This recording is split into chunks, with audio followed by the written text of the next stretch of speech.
As sport has become a multi-billion-dollar business throughout the world, sponsorship has moved from being a philanthropic endeavor, meaning giving money without expecting anything in return, much more to a focus on getting a return on that investment.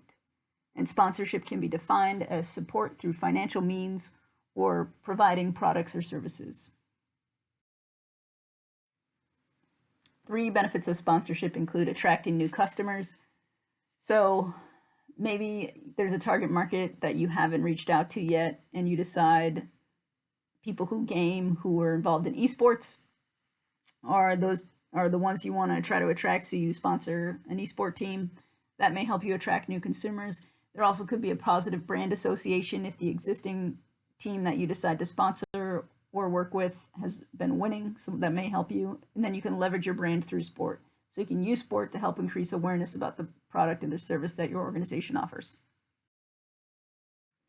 There are several factors that impact sponsorship decisions. So we want to think about in terms of, is your organization, is there some sort of functional relatedness to what you're about to sponsor? So for Red Bull, it was a pretty easy sell, I think, for them to decide to sponsor the X Games as a whole, or create their own sponsored Crash Ice series and sponsor X Games types or long distance athletes, because a lot of those athletes will use Red Bull. So there was some sort of functional relatedness between the type of sport that they were sponsoring or the athlete they were sponsoring and what the product was that they sell.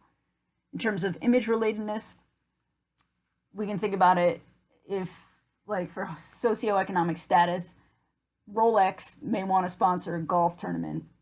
They may want to sponsor triathlon because research indicates that people that have a high socioeconomic status participate or are more likely to participate in sports like golf, triathlon, and so forth.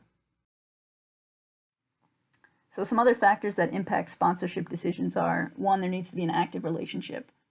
So not just having that sponsorship on the jersey or that signage around the stadium, but people in the organization need to use the product or service. So if you're sponsored by a car dealer, making sure that if people need to rent cars or purchase a car, use a car, a loaner car, that they go to that specific dealership and not to a different one.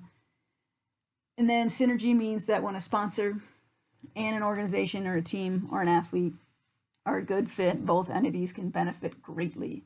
And then finally, this long-term perspective means basically it takes a while for fans to associate the sponsor with the brand. So you need to think about it that you may not get that return on investment right away.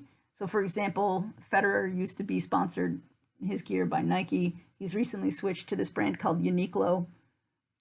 So it might take a while for Uniqlo to see that return on investment that they've put into Roger Federer.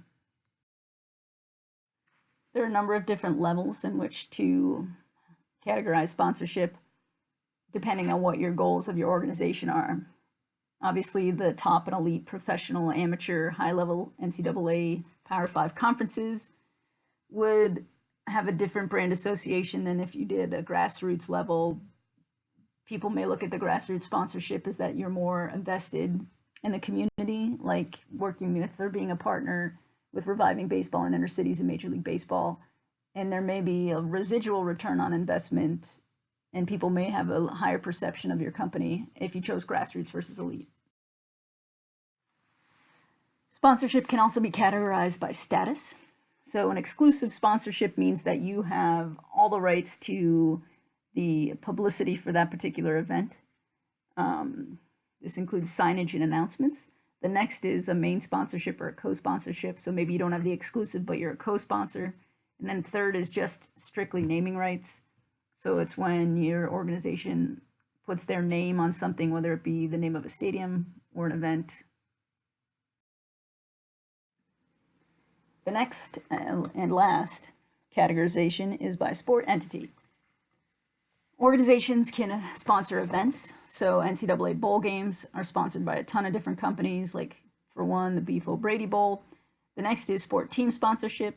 So if you look at this soccer jersey here, this Cristal company is a front and center sponsor. To bring it home locally, Minnesota United is sponsored by Target, and that's on the front of their jersey. And then finally are athlete sponsorships. So that's when we see it all the time in cycling, where athletes are sponsored by a variety of things, from Cliff Bar, from maybe the bike company. They're energy sources, Red Bull, and so on. And they do that because athletes have a high profile, particularly in cycling, where they are plastered all over with their sponsors, and it's a highly visible mode of getting your product or service out there. Sponsorship can take many forms. The first is financial provisions, aka money. So essentially your organization pays the team or the athlete to have their brand associated with the event or the team. There is sponsorship in kind. So this is things like providing goods or services. So maybe you're giving gear. If you're a car company like Mercedes, maybe you're providing cars at a golf tournament. Sponsorship rights. This allows the sponsoring organization have exclusive rights to signage, to tickets, to access that other companies may not have. And then the final thing to think about here is creating a sense of hospitality for these sponsors. So if you're at a golf tournament, creating a hospitality tent where VIPs can interact with people within your organization, so that builds that sponsorship relationship. Here are the things to include when you're putting together a sponsorship contract. The parties involved, so that means whoever the sponsor is and the organization. Duration refers to the length of time that this partnership will last.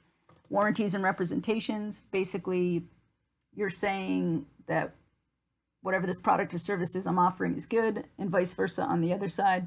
Obligations and duties, so that determines, or that says what people are required to do, when things are supposed to be paid. And then finally a termination date, so that everybody knows when it should end.